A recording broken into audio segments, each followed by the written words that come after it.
don't always get to choose in this life, win and lose in this life, but I'ma prove in this life, we can move in this life. Julien Teste Arnois, vraiment j'ai très bien dit, absolument. Oui, c'est ça, c'est bien testé, ça aurait pu être. Mais c'est thématique, je trouve, ton nom de famille, c'est nice. Cybersécurité sur les réseaux sociaux, oui. On en a parlé un petit peu avant, mais c'est un sujet que c'est la première fois que j'en ai entendu parler avec toi. C'est un service que tu offres pour des entreprises. On entend souvent un site web qui est sécurisé, tout ça, des serveurs sécurisés, mais des réseaux sociaux d'entreprises sécurisés. Attends, là, on est ailleurs. Fait qu'avant d'embarquer là-dedans, présente ton entreprise, tes services. Donc, comme je dis, Julien Teste Arnois, j'ai 25 ans. Moi, tu vois, j'ai fondé Résoloc, qui est une firme de cybersécurité, mais qui est spécialisée dans la protection des réseaux sociaux, qui a en effet une niche assez précise qui... En fait, au Québec, je suis le seul. Tu es dans ça tout de suite, là. Au Québec, je suis le seul qui s'est spécialisé dans ce créneau de la cybersécurité. C'est très cool. Mais si on monte un peu en arrière, moi, j'ai fait un bac en cybersécurité à Polytechnique Montréal. Donc, encore une fois, très spécialisé en cyber. Nice. Comme il y a une grande pénurie de main-d'œuvre en cyber, j'ai commencé à travailler dans mon domaine dès que j'ai commencé un peu mon bac. J'ai travaillé entre autres pour Forensic, qui faisait de la cyber-enquête puis qui répondait à des cyberattaques. Puis après, j'ai basculé en service conseil chez KPMG dans la division cybersécurité. Puis à la fin de mon bac, en juillet 2022, j'ai quitté KPMG, quitté le Québec, puis je suis parti en France. Quitté le Québec? J'ai tout quitté. Puis je suis parti vivre 1 an en France et travailler pour une firme de cybersécurité française. Qu'est-ce qui t'a poussé à faire ça, le saut quand même? Sortir de ma zone de confort. Je me suis dit, je viens de finir mon bac, partir à l'étranger tout seul dans un autre pays, ça peut être le fun d'expérimenter ça quand tu as la chance de le faire. Fait que ça, je me suis dit, à 25 ans, j'étais comme c'est le temps de le faire, et j'ai tout lâché. Puis j'ai fait 1 an ça pour une firme de cybersécurité française. Puis j'ai aussi voyagé beaucoup, tant qu'être en France, en Europe. Tous les week-ends, je partais quelque part en Europe. Fait que t'es la semaine de travail, puis le week-end ou t'es 3 jours, 4 jours, je partais quelque part en Europe. Est-ce que c'était difficile d'aller chercher un travail en France? Dans mon cas, comme j'ai la double citoyenneté par mère et française, puis j'ai la citoyenneté française et canadienne, d'où le test qui est français.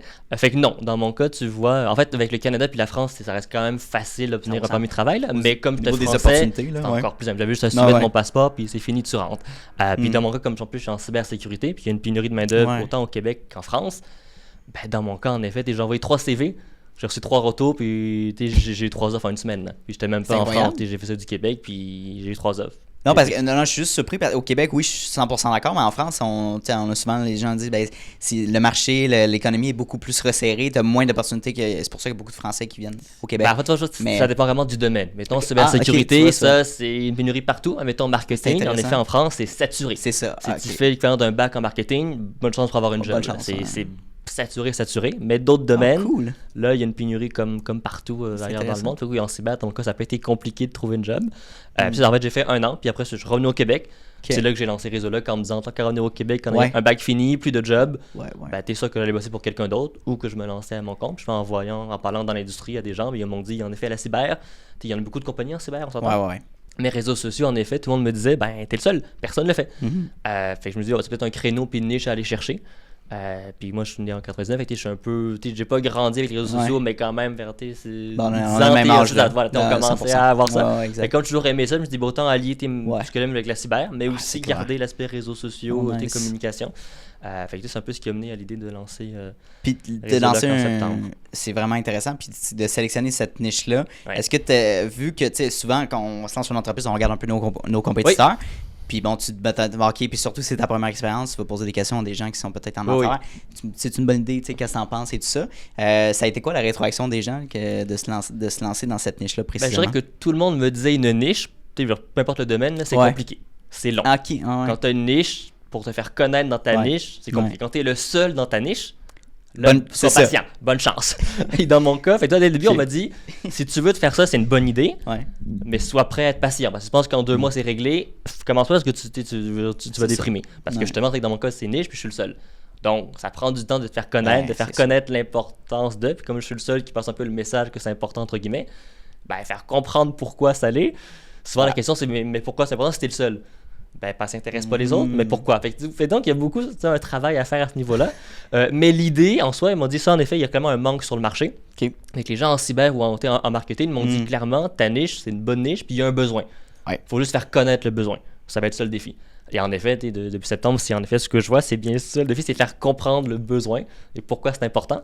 Mais une fois que les gens comprennent ça, là, souvent, c'est où ça devient intéressant. Mais il y a comme ce gap à aller, c'est vraiment aller chercher. En parlant de plus de haut, c'est vraiment de l'éducation, si on veut, de l'éducation, de sensibiliser les gens à justement pourquoi j'ai fait ça, mais pourquoi je trouve que c'est important qu'ils laissent pas ça de côté en disant bon, ça arrive aux autres, puis nous, c'est pas grave.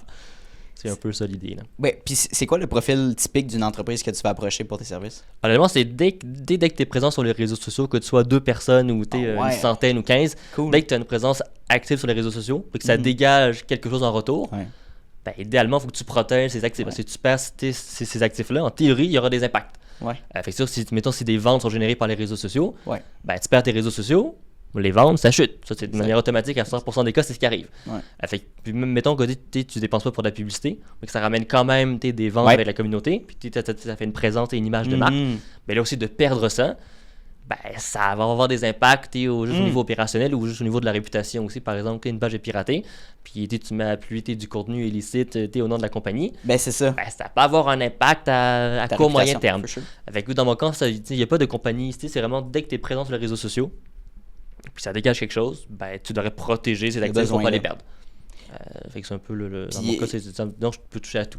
Ben, est-ce que tu as des clients qui ont déjà des agences de marketing, excuse-moi? Oui, ben là, tu vois, justement, parce qu'au début, c'était vraiment comme moi qui allais voir les compagnies qui géraient elles-mêmes leurs réseaux sociaux. Classique, mais j'ai vite réalisé avec le temps qu'il y a bien plus de compagnies qui font affaire avec une agence marketing pour gérer.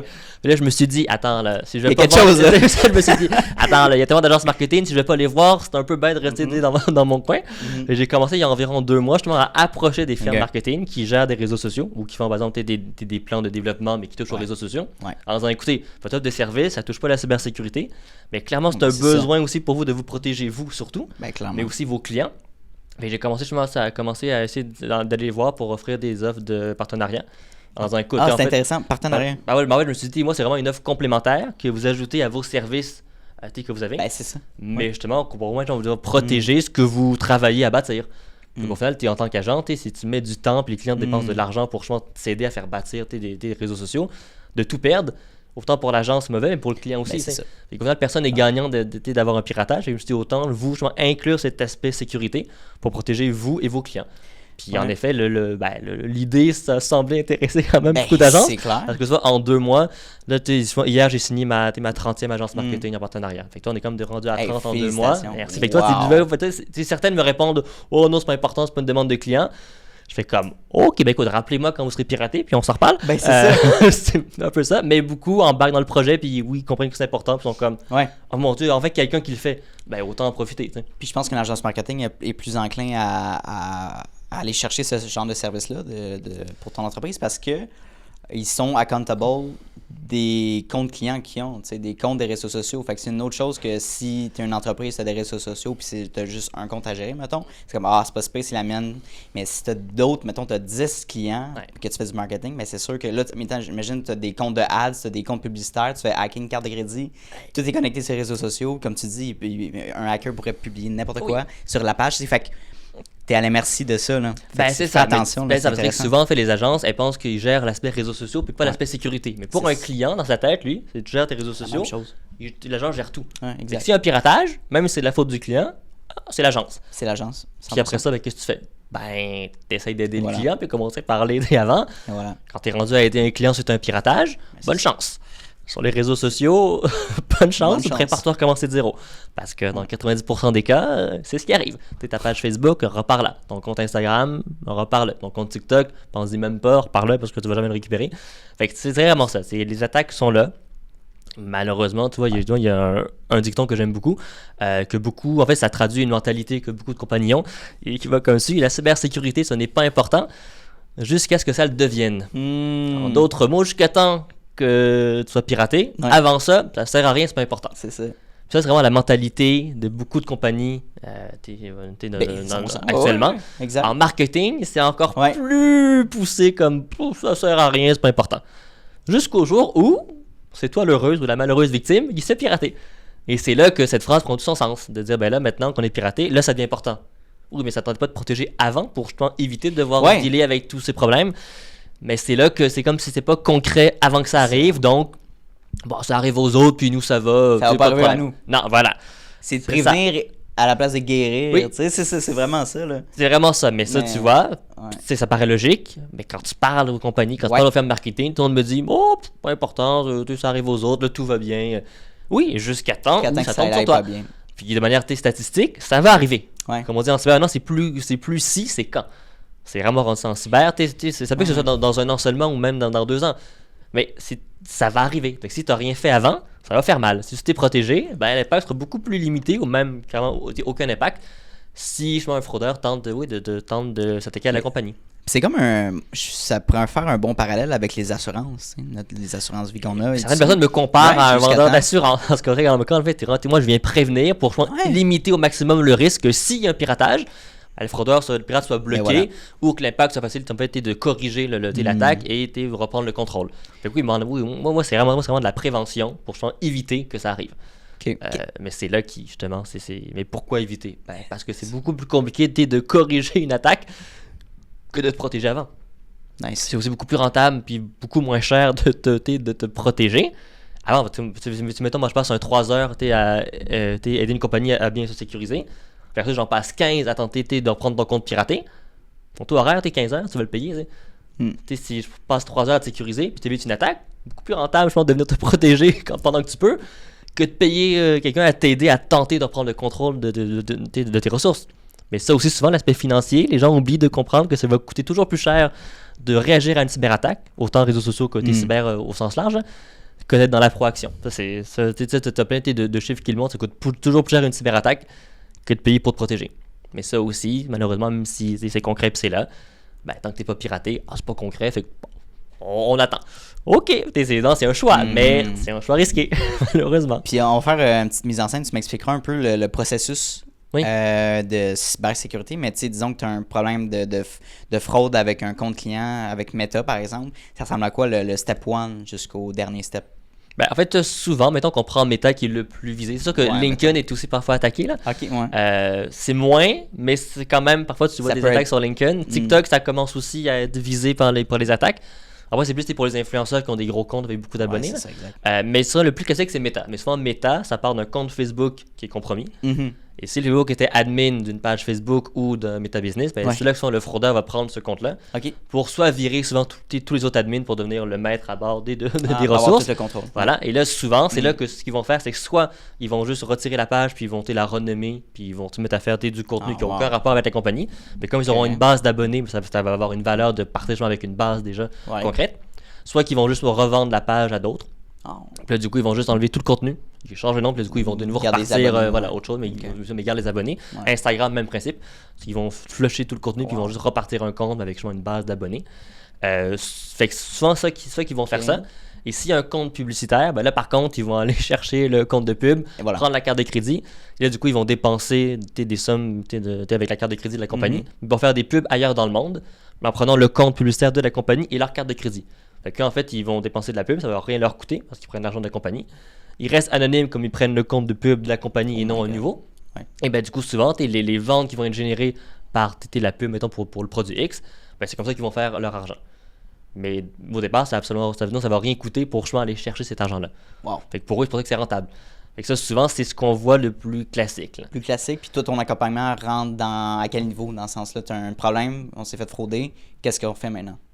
Quand tu es fraudé, ça va être de travailler avec le support de Meta pour tenter de reprendre le contrôle justement soit du compte piraté ou juste virer le compte piraté pour pouvoir remettre d'autres admins avec d'autres comptes différents. Sûr que tout ce qui est compte publicitaire, souvent c'est tenter de faire annuler les sommes qui ont été créditées au compte. Parce que ça aussi parfois, tu as aussi deux cas de figure. Soit que la carte de crédit va être débitée, parce que tu avais une limite de paiement qui a été dépassée. Soit que finalement tu as tellement une grosse limite que ça devient une balance de compte. Et du coup, quand tu as une balance de compte, tu peux pas appeler Visa en disant remboursez-moi parce que t'as pas été débité. Et là, il faut te battre avec Meta pour prouver que c'est pas toi qui as dépensé les sommes publicitaires. Mais comme ça vient de ton compte à la compagnie, que souvent c'est un compte Facebook qui était de la compagnie ou qui était quelqu'un qui travaille pour la compagnie, prouve à Meta que c'est pas toi. Même si, mettons, les pubs sont faites en Chine, c'est logique que c'est pas le compagnie du Québec qui a fait ça. Non. Mais pour Meta, c'est pas logique. Pour Meta, c'est ton compte, c'est toi qui as dépensé l'argent. Donc, ce qui arrive, c'est qu'il faut que tu appelles Meta ou tu appelles la banque? Si c'est une balance de compte, c'est Meta. C'est vraiment Meta qui... pour tenter de faire annuler la balance de compte. C'est sûr que tu peux aussi dire, moi, je bloque ma carte de crédit, je rembourse jamais la somme dépensée. Donc, tu fais ça, ton compte de pub est bloqué et toutes tes pubs sont à l'arrêt. Exact. Et comme souvent le compte est relié à un Meta Business, s'il y a d'autres petits mettons, il y a ta page Facebook, Meta va pas te laisser faire un nouveau compte pour refaire de la pub parce que t'es barré. Donc, souvent, c'est de faire est-ce que je paye, puis après, je tente de me faire rembourser par Visa. Mais comme souvent, les gens ils vont bloquer la carte, du coup, ils vont avoir une nouvelle carte. Si tu as une fraude sur une nouvelle carte, peut que Visa soit peut-être un peu moins gentil pour te rembourser si c'est une nouvelle carte et tu te refais pirater. Ça se peut qu'il fasse, c'est peut-être pas toi qui a vraiment fait le paiement volontairement. Fait que disons, c'est beaucoup d'enjeux. Honnêtement, souvent, c'est paye la somme puis repars. Sinon, ça peut que ce soit beaucoup plus complexe de pouvoir recommencer à faire de la pub. Puis là, tantôt, tu m'as mentionné que tu étais à 30 agences marketing. Puis j'imagine que tu as plusieurs autres comptes clients. Est-ce que tu es seul en entreprise? Est-ce que tu as des employés, des sous-traitants? Pour l'instant, je suis tout seul. Tu es capable de handler cette load de clients? En fait, mettons Facebook, c'est Facebook. Tu que tu sois le Common Business, tu que 30 personnes et qu'il y en a 5.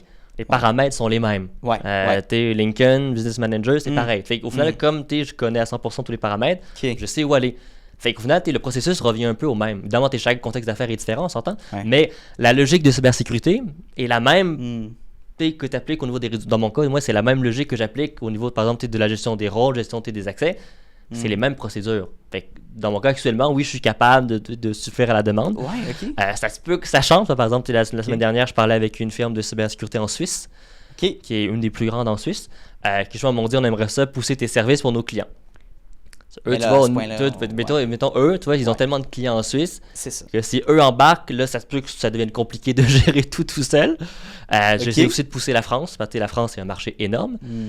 Puis, tu vois, en parlant aussi à des gens en France, on m'a dit, on a trouvé personne qui fait ce que tu fais. Là aussi, j'étais comme, attends, là, c'est en France, ils sont rendus. C'est en France, il n'y a personne qui fait ce que je fais à 70 millions de personnes. Il y a peut-être un marché à aller chercher. Fait que là aussi, je commence à parler avec des agences marketing en France pour voir est-ce qu'il y a un intérêt. Parce que je sais que là aussi, la France, ça devient un marché ouvert pour moi. Là, clairement, je vais finir par manquer de bras pour tout faire. Là. Mais la question se pose à savoir si tu es vraiment seul dans ce marché-là, pourquoi tu es seul? T'sais? En fait, en parlant à des directeurs, ce que j'ai compris, entre guillemets, de l'hypothèse, c'est que les gens qui travaillent en cybersécurité, c'est des gens souvent qui sont techniques. En gros, eux, ce qu'ils veulent maintenant, c'est aller configurer un pare-feu, faire des règles d'accès compté. Ils veulent ça du technique. Fait que les réseaux sociaux, là, aller pousser un bouton puis un paramètre, là, ils en ont rien à faire. Exact. Fait que si la compagnie disait maintenant on offre un service de cybersécurité des réseaux sociaux, tous leurs staff vont faire no way qu'on fait ça. C'est nous, c'est pas pour ça qu'on fait de la cyber. Fait que souvent, c'est ce qui semble bloquer, c'est que les gens qui travaillent en cyber, pour la majorité, ils sont pas intéressés à faire ça. Ils laissent de côté les réseaux sociaux. Voilà, c'est ça. Avec les firmes de cyber, même si ils offrent un service, ils auront personne qui vont vouloir le faire. Fait qu'ils se disent pourquoi développer une offre de service quand nous-mêmes, on n'a pas d'intérêt. C'est fou, c'est vraiment le manque d'intérêt. Parce que c'est vraiment comme un monde à part. C'est comme les réseaux sociaux, c'est vraiment du marketing. Même si c'est des trucs en ligne, et du coup, ça reste quand même de la technologie. Mais c'est comme si, pour le monde de la cyber, c'est pas de l'informatique, c'est pas de la cyber. Donc, on s'en occupe pas. Les résultats, les seules personnes qui les gèrent, c'est des gens en marketing, communication, ressources humaines, parfois dans certaines compagnies. Mais comme je pense que c'est des gens qui n'ont pas de compétences en cyber, ça donne des failles un peu partout. Ça, je pense, c'est la réalité. Fait que, puis tu vois, les firmes, par exemple, les firmes de TI, qui gèrent, eux aussi, eux, ils gèrent des parcs informatiques. Fait que eux aussi, réseaux sociaux, c'est pas un ordinateur, c'est pas un serveur, nous non plus. Nous, ça, c'est pas à nous, ça. Fait que c'est comme si le monde des technos, qui aurait les compétences pour éventuellement aider à sécuriser, ils rejettent en disant c'est du marketing, pas notre affaire. Exact. Fait que c'est un peu ça ce qui semble expliquer pourquoi il y a personne qui a décidé d'offrir un service là-dedans. Parce que justement, il y a vraiment un manque d'intérêt. C'est vraiment une pépite d'or, là, c'est incroyable. Ah oui, tout à fait. Puis tu vois, le pêchement, j'ai commencé en septembre, c'est assez récent. Mais tu vois, 100% des entreprises que j'ai auditées ou accompagnées, il y avait des failles tout le temps. J'ai pas eu une business où le rapport était vide. Là. Et tout le monde a des failles. Parce que justement, personne n'a pris le temps d'aller regarder si c'était bien géré. C'est ça. Fait que là, je me dis, si tout le monde a des failles, clairement, c'est qu'il y a un besoin. Mais comme on dit au début, c'est un besoin qui sont méconnus. Mais une fois qu'il est connu, là, ils font ah oui, c'est peut-être bon qu'on se protège pour protéger tout ce qu'on a bâti, puis pas devoir dealer avec le support de Meta, entre autres, si t'es piraté. Parce que moi, en fait, quand t'es rendu à devoir parler au support de réseau social, tu sais que ça va mal. Moi, c'est un peu que quand t'es rendu là, c'est que c'est pas bon. Évidemment, tu veux éviter à tout prix de leur parler, parce que même s'ils sont bien sympathiques, comme on disait, l'aide, c'est quasi inexistant. Parce que justement, maintenant, dans le cas de Meta, c'est tellement rendu gros. C'est ça. Comme ils ont aussi coupé beaucoup de postes techniques, c'est beaucoup maintenant des robots puis de l'IA qui check tout ça. Ben moi, toi, ce que j'aime beaucoup dire, c'est que l'IA, ça peut être efficace. Et quand tu as 2 milliards de personnes actives par mois, ça devient plus efficace. Fait comme, mettons, c'est des robots qui valident les pièces d'identité, qui valident les restrictions. Ben, souvent, ils se trompent. Souvent, les fameux algorithmes de méta ne sont pas si efficaces que ça. Fait comme, mettons, t'as une page suspendue, parce que l'algorithme te dit, t'as fait un contenu qui convenait aux règles. Plusieurs fois, Mais quand t'as ça, c'est un robot qui va valider si c'est bon ou pas. Fait que souvent, c'est moins efficace. Fait que c'est ce qui explique aussi que dans le cas de méta, ben, avoir du support, c'est compliqué. Comme ils coupent des postes, ben, de parler à quelqu'un, ça se fait. Mais il y a tellement peu de gens au support technique maintenant qui ont vraiment les vrais pouvoirs pour, par exemple, remettre un compte actif ou enlever un compte piraté. Ben, ça prend du temps. Mais en fait, c'était pour Meta, c'est pas rentable. C'est clairement, ils ont fait une analyse, puis t'es payé des gens pour aider des compagnies qui se font pirater. C'est pas rentable parce que justement, en termes d'image de marque pour Meta, ils sont tellement gros. C'est sûr que si mettons Pepsi se fait pirater, ils vont les aider parce que c'est Pepsi puis c'est gros. Mais voilà, il y a un gros compte. C'est ça. Mais c'était une compagnie québécoise au Québec, là, tu vaux rien pour Meta. Par même mettons, tu dépenses des sommes publicitaires.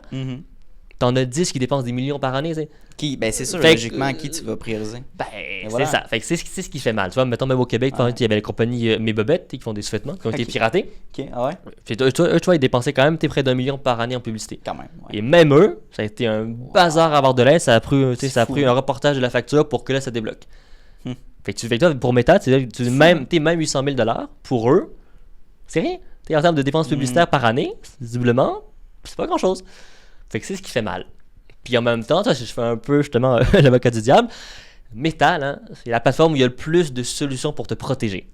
Okay. Si tu essaies de tout mettre en place, tu as des protections pour protéger les comptes Facebook, les comptes Instagram, tout est là. Les gens mettent rien en place, puis après ils se plaignent. C'est pour ça que on donne les clés, on donne les outils, puis tu prends pas les outils. Voilà, fait que c'est là que parfois certains aiment pas ce que je dis, mais c'est la réalité. Tout est là pour que tu te protèges. Si tu fais rien, viens pas chialer que t'as pas d'aide. Si tu as tout fait pour te protéger, fine. Mais c'est rarement le cas. Souvent, les gens ont rien fait, puis après, ils se plaignent que Meta m'aide pas, j'ai pas de support. Mais si t'avais tout mis ce qui met disponible pour te protéger, t'aurais pas été piraté, puis le support, t'aurais pas eu à leur parler. T'sais. Fait que c'est un peu là où je suis comme, si tu fais rien, ben, c'est un peu de ta faute, t'es un peu couru après. Je vais t'amener deux perspectives, OK? La perspective d'une entreprise, puis la perspective de monsieur, madame, tout le monde qui ont des comptes de réseaux sociaux. Qu'est-ce qu'une entreprise peut faire à petit niveau, mettons, pour prévenir puis sécuriser ses réseaux? Et qu'est-ce qu'un individu, un particulier peut faire pour protéger ses réseaux? Ben, en fait, ça part un peu de la même logique. Parce que, mettons, dans le cas de Meta, ça part toujours d'un compte. Ça reste le compte Meta. Mettons même pour un particulier, ça reste son compte Facebook. Ouais, for sure. Fait que souvent, par exemple, LinkedIn, Instagram, pareil. Fait que tu vois, il faut vraiment protéger le compte de base. Puis ça, ben, pour le protéger, sinon, il y a le fameux double facteur d'authentification. Oui, c'est vrai. Mais ça, certaines personnes le mettent pas. Oh, trop compliqué. Mais dans le cas des réseaux sociaux, tu mets ça, tu viens de rendre beaucoup plus difficile le travail des fraudeurs.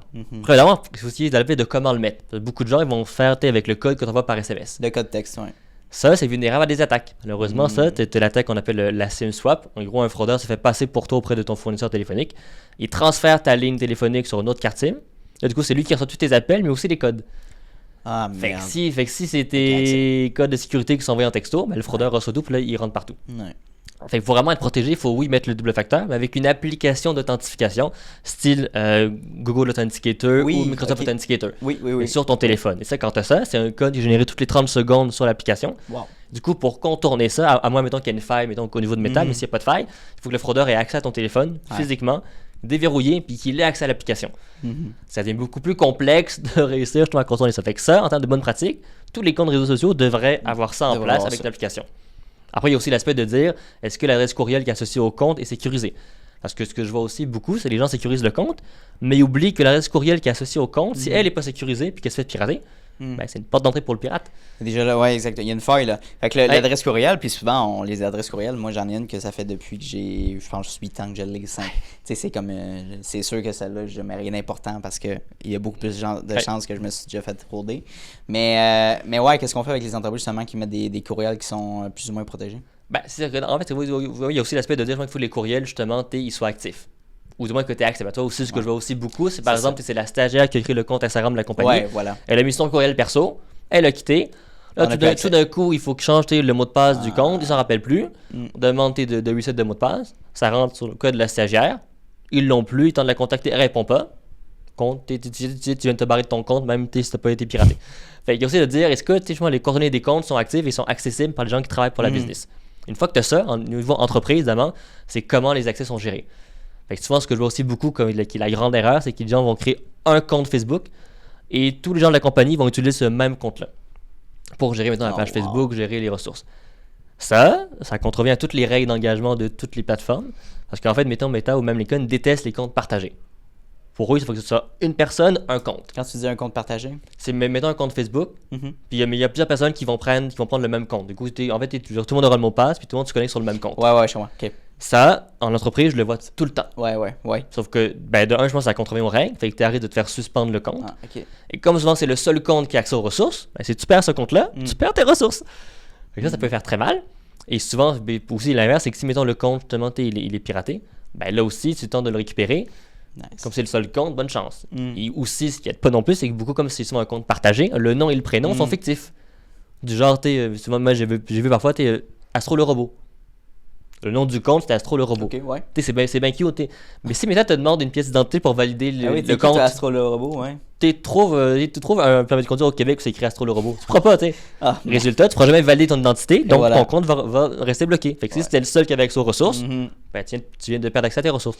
Alors oui, il y a des moyens pour tenter de revoir l'accès, mais c'est beaucoup plus compliqué. Fait que tu vois, en termes de bonne pratique, avoir un compte par personne qui est bien sécurisé, ça c'est vraiment la norme. Cool. Ce qui est aussi très bien, c'est de limiter le nombre d'admins. Ça, je le vois aussi beaucoup trop souvent, les réseaux sociaux. On met tout le monde admin, comme ça tout le monde a accès à tout. Oui, sauf que si tu fais ça, il suffit qu'il y ait un compte qui fasse pirater. Comme tout le monde est admin, t'es sûr qu'il est admin, et c'est que là, du coup, il va virer tous les autres admins, et c'est là que le vrai bazar commence. Alors que si tu segmentes les rôles en disant, si ton rôle, toi, c'est mettons juste de gérer les publications, ou de gérer la communauté, t'as pas besoin d'être admin de la page, encore moins de Meta Business. Fait que donne des rôles d'accès partiel. Puis comme ça, la personne peut faire son travail à 100%, mais en limitant le risque que si le compte est piraté, comme il n'y aura pas d'accès admin, l'admin fait juste virer le compte, puis c'est fini. Mais beaucoup, la mandate, c'est de dire on donne accès à tout le monde, puis après, comme ça, c'est facile à gérer. Certes, sauf que je pense que ça pose un risque de sécurité. Fait que de limiter le nombre d'admins, de segmenter les rôles par tâche, ça permet de limiter grandement le risque que s'il y a une attaque, t'es juste de manière mathématique, si tu as, mettons, 2 comptes admin, tu en as 15 qui sont le pas, il y a plus de chances qu'un compte qui soit pas admin soit piraté qu'un compte admin. Si tu as 15 admins, tu es sûr que s'il y a un piratage, le compte a tous les droits. Et ça, c'est aussi une bonne pratique qui est pas là, mais qu'il faut mettre en place. Mais si tu mets ça en place, tu viens grandement d'améliorer ta sécurité. Évidemment, tout ce qui est plateforme de gestion, il faut les utiliser. Les fameux Meta Business Suite, LinkedIn Business Manager, TikTok Business Center. Si tu n'utilises pas ça, pour toutes les plateformes, ton compte sur ta page, c'est un truc personnel. En fait, par exemple, pour Meta, quand tu crées un Meta Business, ça devient une entité comme si c'était une entreprise. LinkedIn, pareil. TikTok, pareil. Si tu ne mets pas tes ressources là-dedans en tant qu'entreprise, s'il y a un problème, tu es vu comme un particulier. Donc, ça, c'est encore plus difficile d'avoir de l'aide que si tu as au moins comme bâti l'environnement, tes entreprises qui sont offertes par les plateformes. Fait que d'intégrer les ressources là-dedans, ça peut être une bonne manière de s'aider à gérer au même endroit les ressources et les accès, ce qui du coup renforce la sécurité. Donc, il y a aussi l'aspect de faire une revue d'accès, de revoir qui a accès à quoi. Ça aussi, en marketing, personne ne le fait. Personne, presque. En gros, dès que tu donnes un accès, c'est final, personne ne retourne voir si c'est toujours pertinent que l'accès soit là. Exact. Résultat, moi j'ai vu beaucoup de compagnies. Par exemple, la page LinkedIn, j'arrive dessus avec la personne. On voit qu'il y a 10 personnes qui ont accès. Puis là, je me dis, mais ces 4 personnes, c'est qui? Ah, ça, c'est les anciens consultants externes qu'on a engagés il y a 3 ans, qu'on a lancé la business. Ils ont jamais été enlevés. Ils sont plus là, les consultants. C'est ça, mais clairement. Mais du coup, ils sont encore admin de la page LinkedIn. Fait que si un des 4 se fait pirater, sans juste parce que c'est mal accusé, ça vient de pas d'entrée. Donc, de revoir qui a accès à quoi et de retirer les accès qui sont plus nécessaires. Ça, en marketing, c'est pas fait. Et ça pourrait prévenir de bien des problèmes. Fait que ça aussi, c'est un aspect que je vois beaucoup qui, en fait, c'est pas complexe, tu fais juste retirer l'accès, ça prend 2 secondes. Mais c'est pas fait. Alors que tu fais sur le pire, c'est par exemple, une entreprise, souvent ils ont des politiques ou même peut-être des procédures de gestion ou de départ. Mettons souvent les RH, ils vont avoir un truc qui dit quand quelqu'un quitte, on va reprendre son ordi, c'est ça, on va envoyer son T4, tout ça. Souvent c'est en place. Mais on oublie d'intégrer les réseaux sociaux. Le même principe. Alors que tu fais juste prendre cette partie-là puis l'ajouter à ce que tu as déjà en place. ben tu viens prévenir de laisser des accès ouverts dans des réseaux sociaux alors que tu as bloqué le poste de travail, tu as bloqué le courriel, mais tu as oublié l'aspect réseaux sociaux. Tu sais, les réseaux sociaux, c'est rendu... tout le monde a maintenant des pages de réseaux sociaux, mais plus ça va être une norme, plus ça va être comme quasiment no-brainer d'avoir des réseaux sociaux solides et avoir une structure par rapport à ça. Ben, les entreprises vont prendre ça plus au sérieux. Ça va avec les grosses entreprises qui mettent ça de côté ou que c'est le stagiaire justement qui s'en occupe parce que c'est pas si important que ça et non d'avoir un poste dédié. Fait que plein de questionnements par rapport à ça. C'est des bons trucs. Merci d'avoir donné ça pour la prévention. Puis j'avais bonne question par rapport à ça. Colin. On va y revenir. C'est quoi ton plan pour ton entreprise, pour l'expansion par rapport à ça dans les prochaines années? Ça ressemble à quoi? Un peu devenir la référence. Je commence déjà à me faire connaître, puis ça commence à parler de moi, puis même des gens que j'ai vu nulle part me contactent, puis tu parlé à telle personne, il me parlait de toi. C'est ça que dans mon cas, c'est vraiment de continuer à être la référence, puis de devenir comme celui au Québec qui fait ça. Cool.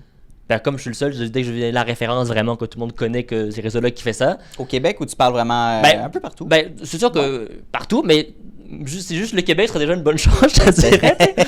Je comprends. Mais c'est ça, moi, c'est vraiment sur dire, comme je commence à me faire connaître, mais comme c'est encore nouveau relativement, faut être patient. Mais plus je vais me faire connaître, plus je vais devenir la référence. Et donc, de manière automatique, comme tu dis, comme tout le monde va commencer aussi à donner de présent. Fait que ça va devenir un besoin qui est déjà un besoin. Mais comme ça plus au sérieux. Voilà. Et donc, dès que c'est fait, ben, quand je vais être la personne qui le fait, ben, les clients vont venir. Fait que c'est un peu l'idée de dire, je continue à me focusser à 100% seulement sur les réseaux sociaux, même si j'ai des connaissances plus larges en cyber. Le reste, j'en parle pas, je concentre à 100% sur cette niche-là. Et pour moi, va devenir la référence. J'avais entendu une entrevue avec Barbara qui a fait Talk Shank. Oui. Puis le chum, elle disait, au début, pense pas à l'argent. Pense à devenir le meilleur dans ta niche, puis quand t'es le meilleur, l'argent va venir tout seul. Puis c'est un peu vrai, si t'es le meilleur, puis t'es le seul qui. Puis mettons, même si je finissais par rentrer de la compétition, comme j'ai déjà commencé d'avance, quand je vais être la référence, puis le meilleur, ben, tout le monde va venir vers moi. Ouais, puis vu que t'es le seul en ce moment, tu pourrais dire, ben, tu sais, j'ai pas de pression par rapport à ça, mais j'ai l'impression que tu as vraiment une motivation à aller vraiment plus loin. Oui, non, je m'en mets, c'est ça. Toi, le Québec, j'ai vu que c'est quand même un marché plus petit, fait que si je me concentre juste là-dessus, ça va prendre du temps. Marché anglophone, canadien puis américain, ça ressemble à quoi? Écoute, j'ai pas encore exploré cette avenue-là. J'ai parlé à des gens en cyber qui ont dit que c'était pas du tout la même approche. Mettons, ça a l'air que l'Ontario, c'est pas du tout les mêmes relations clients, affaires, ça a l'air c'est pas du tout les mêmes mentalités. En fait, on m'a dit que souvent, c'est plus du go-go, on y va, mais comme un peu genre à l'interne, mettons, de leur côté, de leur bord. T'sais. Et non, alors que le Québec, c'est comme. Ouais, c'est ça. Genre, c'est comme si, quand tu tentes de le dire dans le marché que t'es anglais, du Québec, c'est comme s'ils vont d'abord penser au Canada anglais avant de penser à toi. Je comprends ce que tu veux dire. C'est comme si. Ils vont pas encourager. Ouais, c'est ça. C'est comme s'il faut vraiment que tu aies une approche différente de dire regardez, ce que je fais, c'est vraiment, t'es une plus-value, puis vous le faites pas. Wow. Du moins en cyber, ça a l'air que c'est un peu ce qui ressort. C'est que oui, ça se fait quand même, ça a l'air que c'est plus compliqué d'aller dans le marché canadien-anglais qu'au Québec. Fait que je me dis, bon, si c'est plus compliqué, la France, pourquoi pas. C'est là, du coup, la Suisse aussi, qui est quand même un grand pays. Fait que c'est vrai qu'en fait, je me dis, je me dirais le Québec tout seul, clairement, ça va prendre du temps à se développer. Je pense que c'est quand même un marché petit. Mais si j'embarque dans la France, il y a tellement de gens que là, ça peut vite devenir un gros truc. Ben, c'est ça. En fait, comme j'ai bossé un an en France, j'ai un peu compris la mécanique de, je pense aussi les différences d'approche. Par exemple, ça peut m'aider à ce niveau-là. Mais oui, c'est un peu le but. Après, ce que lui, c'est d'avoir 5 employés. Il n'y a pas de pression à ce niveau-là. Mais c'est sûr que le but, c'est que ça devienne tellement gros que que tout seul, je suis plus capable de fournir la demande. C'est un peu l'idée aussi en arrière de dire tout seul, c'est bon, je suis encore capable de suffire. Mais le jour où je peux plus, je serai content. Exact. Puis c'est un peu l'idée, mais c'est vrai qu'en effet, comme c'est de la cyber, comme on disait, ça prend du temps à faire comprendre que c'est un besoin. Mais quand ils le comprennent, là, souvent, ça embarque. Mais c'est-à-dire que les réseaux sociaux, c'est du marketing, c'est le fun. Puis c'est vrai, on s'entend, c'est des beaux outils qui peuvent amener beaucoup de choses. Mais il faut prendre le temps de sécuriser l'actif. Puis, une fois que tu fais ça, oui, tu viens clairement limiter le risque. Pas juste ça, c'est parce que en mettant en place toutes ces préventions-là, tu diminues toutes les choses qui sont pas prévues qui peuvent arriver. Des incertitudes, là, des problématiques, parce que tu sais exactement à quoi t'attendre, tu comprends ta plateforme, tu comprends comment ça fonctionne, puis tu as quelqu'un aussi qui t'aide par rapport à ça. Tu es pris en main, je veux dire, c'est juste... moi, c'est comme je disais, c'est un no-brainer de vraiment de débourser un montant pour ce genre de service-là pour une entreprise à un niveau qui peuvent se permettre, là, mais c'est clair. Là. Non, on s'entend, mais après, tu vois, c'est vrai que c'est ça, d'un côté, tu dépenses des sommes publicitaires, que tu payes une agence, clairement, tu dépenses de l'argent, tu sais. Ben oui, au bout de la ligne, ouais. Puis moi, tu vois, tu sais, beaucoup de podcasts, les gens, ils disent j'ai des prix, puis ils parlent pas des prix. C'est comme si, tu vois, moi, je vois, on parle de prix, c'est comme, j'ai tel tarif, mais jamais ils vont dire leur prix sur un podcast. Alors que moi, tu vois, pourquoi ne pas? Ça coûte combien? Pourquoi genre, on parle pas, tu vois, si les gens sont conscients de ce que ça coûte, ils vont peut-être te parler plus que s'ils savent pas, toi. Ça fait un lien avec la mentalité francophone versus anglophone, quand on parle de l'argent en général, là, c'est moins un tabou en fait l'autre bord de la frontière. Tandis qu'ici, ça fait des accrochages. Alors que moi, toi, par exemple, en France, tu vas savoir aussi. En France, c'est aussi. Alors que maintenant, quand j'accompagne, t'es une compagnie assez sécurisée, je suis à 125$ de l'heure. OK. Pour le monde de la cyber, c'est pas un prix énorme. Ben non, 100%. Puis en plus, dans mon cas, souvent, t'es accessible. Accessible. Puis tu vois, mettons qu'une firme de taille moyenne, mettons qui ont Facebook, Instagram, LinkedIn, mettons même TikTok, puis t'as genre 4-5 personnes qui ont accès. Ouais. Souvent, entre 2 et 3 heures, on a fait le tour de tous les paramètres, puis tout est bien sécurisé. Puis une fois que c'est fait, j'ai pas à revenir. Okay. Fait que souvent, si je dépense des sommes en publicité ou soit une agence, mon coût, moi, ça coûte 1% de ce que tu dépenses déjà par année. Ben oui. Par exemple, c'est très très rentable de venir protéger. C'est un investissement, voilà, absolument. Mais c'est vrai qu'avec les coûts que j'ai, souvent, si tu dépenses déjà de l'argent pour ça, ce que je coûte, c'est 1-2% des dépenses déjà. Fait que souvent, en effet, c'est très très rentable. Puis ça, pour les plus grosses compagnies, là, j'ai vraiment un audit. C'est vraiment d'analyser puis comme ressortir qu'est-ce qui va pas. Mais quand tu es une grosse business, pour des raisons opérationnelles, si je me mettais à changer les paramètres dès que je les vois, je foutrais le bordel. Souvent, tu dis voilà le rapport, pourquoi on n'a pas de recul et dire voici qu'est-ce qu'il faut faire, voici les failles. Est-ce que vous êtes prêt à tout mettre en place? Ou pour des raisons opérationnelles, on va faire, mais à moitié, mettons. Puis ça, toi, pour l'audit, je suis à 1 250$ prix fixe, qui inclut le forfait de rapport, revue de rapport. Fait que souvent, ça aussi, pour les grosses firmes, elles, c'est encore minime. Parce que souvent, pour les grosses compagnies qui font des dizaines de millions, dans mon cas, c'est encore plus petit comme montant qui a dépensé. Puis en fait, une fois que c'est fait dans mon cas, si ta compagnie conserve les bonnes pratiques au fil du temps, en théorie, j'ai pas à revenir. Exact. C'est sûr, c'est prendre les bonnes habitudes, ça se peut que je revienne. Mais en fait, si tu sécurises, puis tu conserves ce que j'ai mis en place, puis tu continues d'appliquer la logique que j'ai mis en place, une fois que c'est fait, c'est fait, puis après ça, c'est autonome. Fait que on peut dire que c'est même pas ça va être récurrent. C'est one shot deal, puis une fois que c'est fait, c'est fait. Mais fais-le par contre. Parce que c'est ça. Mais fais-le. Mais c'est ça, fait quoi? Fait ça. Puis je me dis, comme c'était nouveau, beaucoup de gens m'ont dit, si tu mets des prix trop élevés, même si c'est pertinent, tu auras un blocage. Puis en fait, tu vois, au début, j'ai tenté de mettre des prix plus élevés, en fait, des prix plus de cyber classique, puis ça bloquait. J'ai vu tout de suite, comme ça marcherait pas. C'est tellement encore nouveau, ces prix-là, c'est ça, les réseaux sociaux, c'est comme, il y a encore trop de travail d'informer de pourquoi c'est important, que en fait, j'ai vu que des prix plus élevés, clairement, ça bloquait. Je me suis dit, écoute, regarde, tu vas mettre des prix qui sont quand même raisonnables, mais qui permettent d'ouvrir puis de dire, ok, je comprends que c'est important, puis pour le prix, je suis prêt à prendre action. 100%. Mais c'est une question de temps, c'est vraiment juste du temps. On s'entend, 100%. Mais c'est ça. Mais voilà, je me dis, c'est quoi ça? Pourquoi ça de pas parler de ce que tu coûtes? Puis ça, tu vois, tu as raison, c'est beaucoup de mentalité au Québec, c'est comme. Parler d'argent, mais t'es une business, fait, je veux dire, dis tes prix, au final, c'est sûr que. C'est ça, tu veux des clients, ils t'écoutent, autant qu'ils sachent justement, combien tu charges. Parce que sinon, c'est toi côté, certains contextes sont différents, puis il faut se faire des prix personnalisés, on s'entend. Mais quand tu as un taux horaire, mettons. Quand tu as un taux fixe, tu as un prix fixe, tu dis là, je vais pas te mettre des frais cachés. Non, mais c'est un peu ça. Avec ça, je me dis, tu sais quoi, moi, c'est ça, mettons, quand j'envoie des one-pagers de mes services, mais le prix est toujours indiqué. Ouais, pour moi, c'est personnalisé à 100%, mais quand un client me demande, bon, ça coûte combien tes services, je donne un range selon ce que tu as besoin de temps en temps. Ok, parfait, cool. C'est juste pour donner une idée mentale, c'est dans le sens-là. Il n'y a pas de tabou. Non, je veux pas, j'aime mieux qu'on se rencontre une deuxième fois pour te dire, t'expliquer. Non, c'est ça, surtout que dans mon cas, je pense, ça aussi aide à faire comprendre que dans mon cas, justement, c'est pas des 10 000. Là. Ça va te coûter, ça va besoin de coûter en bas de 1000 si t'es une compagnie. C'est ça, dans le cas, en fait, de parler de prix, ça m'aide aussi, ça fait comprendre que même si c'est de la cyber, non, je veux dire, ça coûtera pas 5 000 de sécuriser, ce serait beaucoup moins cher que ça. Donc, c'est rentable. Puis Julien, en parlant, je me suis souvenu du sujet que je voulais parler. Puis c'est juste une petite parenthèse, je trouvais intéressante. J'étais sur TikTok, comme souvent sur TikTok. Oui, je vois tes vidéos passer, on les écoute.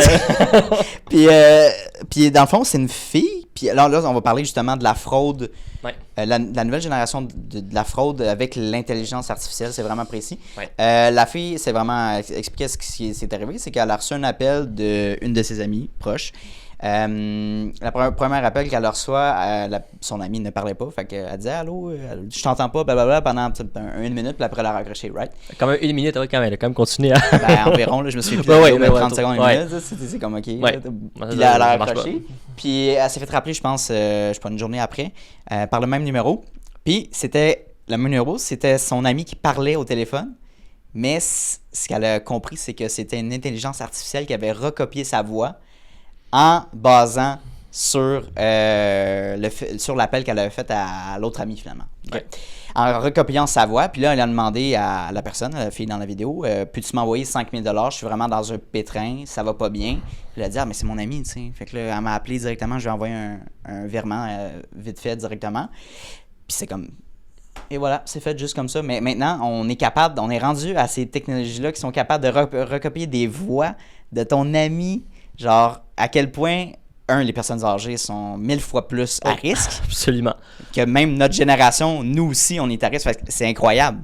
Personne n'est intouchable. C'est fou. Oh non, mais c'est sûr que c'est vrai qu'en effet, c'est vrai, en fait. C'est vrai que la techno se développe. En effet, la techno se développe. L'IA, en effet, devient de plus en plus puissante et surtout accessible. Ouais. Avant, il fallait soit que tu aies beaucoup d'argent, soit que tu aies une grosse business pour avoir accès à ces outils-là. Maintenant, en effet, c'est pas encore monsieur, madame, tout le monde, mais presque.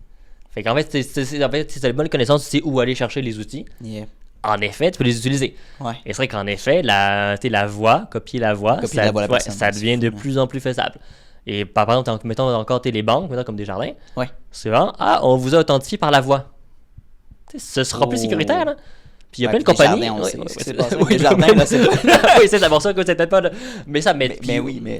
Mettons Vidéotron, je pense que c'est ça aussi. Vidéotron, c'est encore la voix, il peut t'authentifier. Ouais. Mais justement, comme maintenant tu peux copier la voix, c'est sûr que pour l'instant, c'est plus un texte prédéfini. En fait, t'es de recopier en temps réel la voix. Ça, c'est quand même encore un peu plus. Donc, c'est moins facile encore. Quand même, en l'écoutant, tu disais, c'est robotique un peu. C'est ça. Fait, donc, mais ça, pour un texte défini, ça s'est rendu, c'est quand même très efficace. Par contre, t'es copié en temps réel, disons qu'on n'est pas encore là. Mais on le voit des deepfakes, mettons, des célébrités, des gens, mettons, qui ont eu beaucoup, qui sont basés sur des banques de films, que la voix a été parlée énormément. Voilà, c'est ça. Fait que ça, tu vois, ça s'est développé. Par contre, en temps réel, on n'est pas là encore. Non, c'est ça. C'est pour ça qu'il y a encore une protection contre ça. Mais par contre, c'est vrai que t'es dans 10 ans, je sais pas trop, mais dans 10 ans, ce sera pas la même game. Parce que là, en fait, ça a tellement évolué vite que là, dans 10 ans, on n'est plus là. Dans 10 ans, si les cyber n'ont pas développé des solutions pour contrer ça ou pour détecter ça, ça va être compliqué. Parce que c'est vrai que dès maintenant, en fait, c'est déjà rendu une problématique.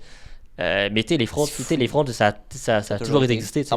Puis les fraudeurs, souvent, ils sont même plus brillants que du monde. Souvent, ils ont compris la mécanique, ils ont compris c'est quoi les failles. Puis dès qu'il y en a, ils vont juste rentrer dedans puis ils vont les exploiter. Faut que je donne un autre exemple plus concret là-dessus, parce que c'est quand même intéressant. Mais les gens sûrement qui vont écouter ont peut-être reçu ce texto-là. C'est un texto que j'ai reçu à plusieurs reprises, mais la première fois quand j'ai reçu, c'est « Vous avez brûlé un feu rouge sur telle rue ». Puis là, vous devez envoyer, vous avez une amende de 150 $, vous devez envoyer ça par texto. J'étais comme, oh shit, attends, j'ai dit vraiment.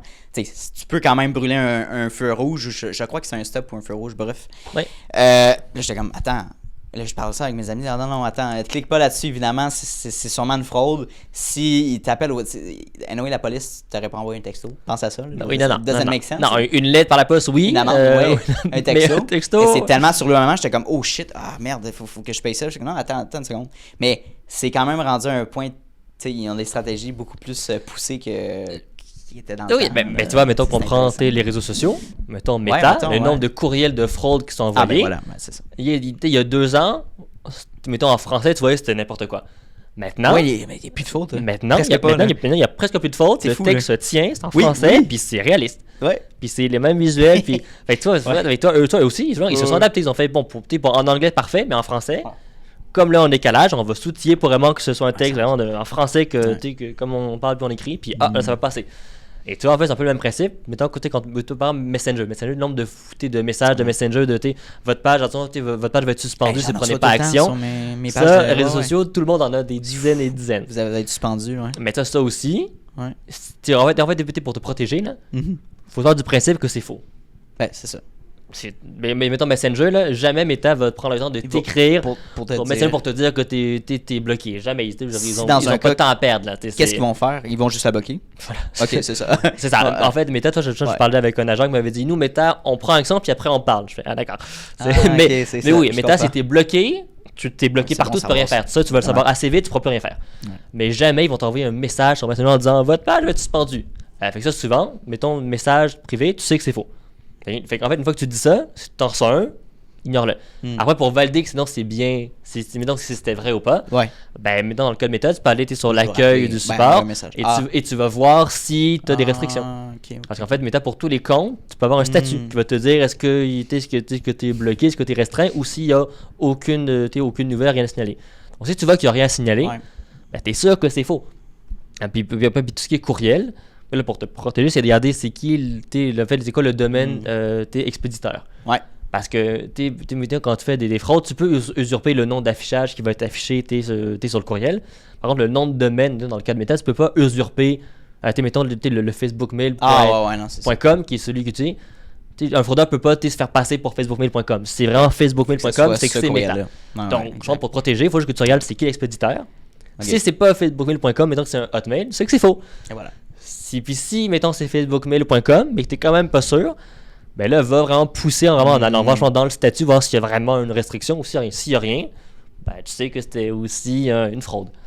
Fait que ça veut dire de ne pas cliquer sur un truc tout de suite, ben ça peut toujours te protéger de justement te faire avoir. Mais c'est vrai que souvent les gens, c'est mon Dieu, t'es alerte, la page va être suspendue, va être fermée, qu'est-ce qu'on fait? On clique sur le lien, puis voilà. Oui, mais si t'avais pris de regarder, t'aurais sûrement vu que le courriel c'était pas Facebook, puis c'était un Gmail ou un Hotmail. Fait que là, si c'est ça, ben tu cliques pas puis tu supprimes. Pareil, ça Messenger, ou tu vois un truc qui rentre, ben si c'est Messenger, tu sais que c'est faux. C'est fou, tu sais. Hier, je regardais je faisais ma comptabilité du mois dernier, puis je regardais, ça faisait 2 mois, je recevais une dépense, en fait un frais d'abonnement de Amazon Channels, qui est l'Amazon Prime, genre. Puis je suis pas abonné à ça.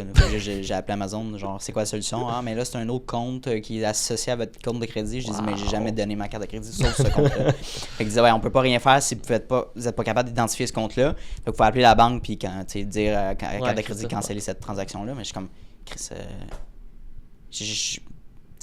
du point de vue, avec Amazon, je suis même pas capable de débloquer ça. Fait qu'il faut que j'appelle la banque par rapport à ça. Fait que, en tout cas, c'est juste gossant d'être confronté à ça. Puis je m'imagine juste une entreprise qui a des comptes clients à gérer en plus qui peuvent être confrontés à des problèmes. Oui, ben ça, tu vois, par exemple, moi j'ai eu un cas où c'est une compagnie, tu avais une employée qui avait un compte Facebook. Elle a reçu un courriel d'hameçonnage. Ah ouais. Elle a appelé son agence marketing en demandant est-ce que c'est vraiment que je prenne action. Et là, je vais j'ai un problème. L'agence lui a répondu oui, c'est vrai, clique sur le lien. No fucking way. T'as de l'hameçonnage compte piraté. Yo, ok. Fait que toi, il y a aussi des agences qui, pas tout le monde, mais certaines, là, je vois, se présentent experts en cyber. C'est pas incompétent. Faites pas ça. Votre domaine, c'est pas ça votre expertise. Fait que le client va prendre confiance, va dire qu'il est parfait. Ben, c'est ça. Mais elle a reçu elle était comme, je suis pas sûr. Elle appelle son agence. Confirmé. Ah oui, c'est vrai. Elle a un compte piraté. C'est ordinaire. Fait que mettons, tu vois, en termes de relations client de confiance, la compagnie a pensé couper les liens, puis ils ont brisé tous les contrats, puis c'est fini, on s'en va. Parce que là, c'est nouveau. Vous dites, oui, c'est bon. Et c'était pas sûr, prends le temps de valider à l'interne avant de dire à ton client que non, c'est pas une fraude. Du coup, résultat, tu vois, compte piraté. Ouais, puis souvent, les grandes agences, ce qui arrive, c'est que c'est des gens qui sont associés à un compte client, par exemple.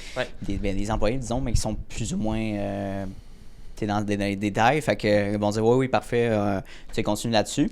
Puis là, ça vient justement faire l'effet snowball négatif vers l'employeur. Genre, oh shit, ok, on a mal géré cette problématique-là.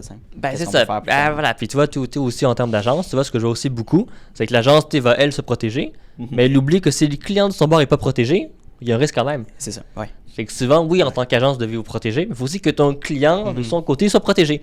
Et toi, j'ai eu un cas aussi il y a 2 semaines. Un client s'est fait pirater son compte Instagram. Okay. Le compte Instagram était relié dans le centre de compte, dans le même centre de compte que le compte Facebook d'une employée. Comme maintenant, tu peux gérer les paramètres de tous les comptes dans le même centre de compte. Le fraudeur a piraté le compte Facebook qui était associé dans le même centre de compte que le compte Insta du client.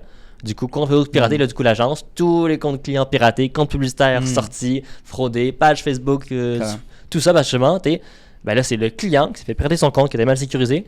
Et comme l'agence n'avait pas fait le travail de vérifier s'il y avait des comptes dans le centre de compte de leur compte Facebook, le fraudeur, ça a été une porte d'entrée pour rentrer au niveau de l'agence. Fait que tu vois, ça aussi, un client peut devenir une porte d'entrée pour l'agence qui la gère. C'est quand même fou, là. Si justement, ils ont mal géré l'aspect sécurité puis gestion des accès, ça, tu vois, dans leur cas, tu vois, l'agence était quand même bien sécuritaire. Mais comme le client ne l'était pas puis il y avait un lien avec eux, boum. Pour ça, tu as aussi voté en bonne pratique en termes d'agence marketing ou quand tu es à ton compte. Là. Idéalement, il faut que chacun se crée un meta-business, mettons, ou même un Lincoln Business, et que tu prennes la fonction partenaire, qui est une fonction disponible dans le code Meta, Lincoln, puis même TikTok. En fait, c'est que tu fais faire un lien entre les deux meta-business du client et de l'agence, et c'est par ce lien que tu donnes accès aux différentes ressources. Mettons que tu donnes accès au compte publicitaire, à la page Facebook. Mais du coup, entre les deux, tu as un seul lien d'entrée, et chaque personne garde son environnement. Résultat, si maintenant c'est un compte est piraté, tu auras juste. Donc, il ne pourra pas s'attaquer à l'environnement client ou inversement à aller rentrer sur l'environnement de la compagnie. En termes d'agent, tu viens aussi te protéger de dire on a accès aux ressources pour faire notre travail, certes, mais on n'est pas dans l'environnement client. Et ce que je vois aussi beaucoup, c'est justement des agences qui vont être intégrées dans le méta-business du client. Oui, 100%. Alors qu'idéalement, la bonne pratique, c'est que le client a son environnement à lui, il est son staff dedans, et l'agence est son monde dans son méta-business, et avec le lien partenaire, ça va te donner accès aux ressources, mais tu ne seras pas dans le compte du client. Et tu vois, je ne savais pas ça.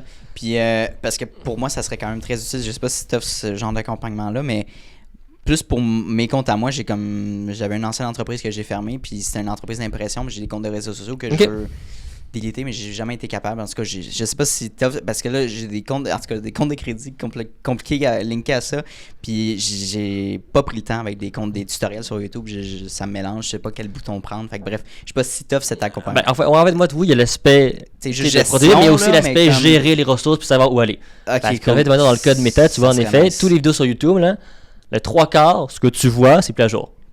Parce que les paramètres changent tellement souvent que les menus, en fait, tu vois, et voilà. Tous les vidéos, et 3/4 du temps, ce que tu vois, ça marche plus.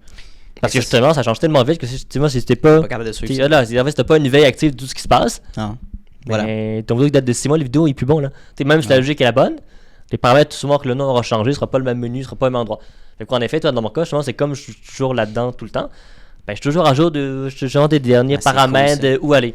Fait que quand mettons, on recherche à trouver, une page pour l'enlever, je sais où aller pour pas passer une heure à chercher c'est où maintenant le nouveau menu pour avoir l'option de l'enlever. T'sais. Fait que ça serait. Donc oui, ça en effet, ça. Oui, il y a l'aspect sécu, mais il y a aussi l'aspect de gérer. Ouais. Parce que ça, en fait, si tu gères mal tes ressources, souvent c'est là que tu auras des failles de sécurité. Parce que si tu as le contrôle de tes ressources, c'est facile de mettre des contrôles de sécurité. Alors que si tu n'as même pas le contrôle de tes ressources, comment tu vas appliquer des bonnes pratiques de sécurité si tu n'as même pas la gestion active de tes ressources? Et souvent, les compagnies, ça part juste de gérer les ressources comme il faut. Ouais. Et souvent, dans mon cas, quand on jette, ça part. Avant même l'aspect sécurité, c'est vraiment l'aspect de dire est-ce qu'on a accès à nos ressources? Est-ce qu'on a les bons rôles puis les bons accès? Et souvent, juste là, il y a des lacunes puis il y a des erreurs. Tu vois, par exemple, souvent, tu vois, j'ai un client où la page Facebook était intégrée dans le compte business de l'agence marketing. Ouais. C'est ça que quand tu fais ça, c'est-à-dire que tu es le owner de la page, c'est ça. C'est l'agence. En tant que compagnie, tu veux pas, parce que mettons qu'il arrive un différent. Là. Tu droppes l'agence. C'est ça. Mais comme la page leur appartient entre guillemets, si mettons il y a un différent, ta page appartient à l'agence. Ouais. Fait que ça aussi souvent, ce que je vois, c'est en termes d'agence, non, le client a son environnement, vous avez le vôtre, puis vous prenez l'accès à la ressource, mais sans que ce soit la vôtre. Et ça aussi souvent, c'est ce qui est moins présent. Souvent, c'est ça, le client donne accès à tout. Puis après, du coup, ça devient comme un peu les ressources de l'agence. Ce qui m'est arrivé souvent, même moi, en fait, c'est de signer un nouveau client, puis il y a déjà un Facebook ou un Facebook professionnel, mais là, il n'y a pas une page LinkedIn, il n'y a pas une page Instagram, donc là, il faut les créer. Puis là, on prend des courriels de l'agence, puis là, mais là, for some reason, OK, par exemple, on arrête les services avec toi. Là, il faut que tu donnes les accès, là, ça devient compliqué quand même, là. C'est en fait ça. Alors que c'est de la base, je pense, c'est vraiment les coordonnées du client. Ouais, c'est compte à lui. À lui. Voilà, en tant qu'agent, tu peux quand même avoir accès, mais au moins, tu as accès à la ressource, mais c'est pas toi qui la contrôle.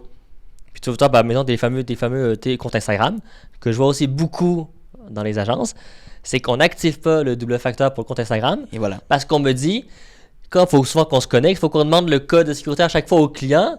Ouais, ça c'est vrai. C'est invivable. Donc, résultat, on le met pas.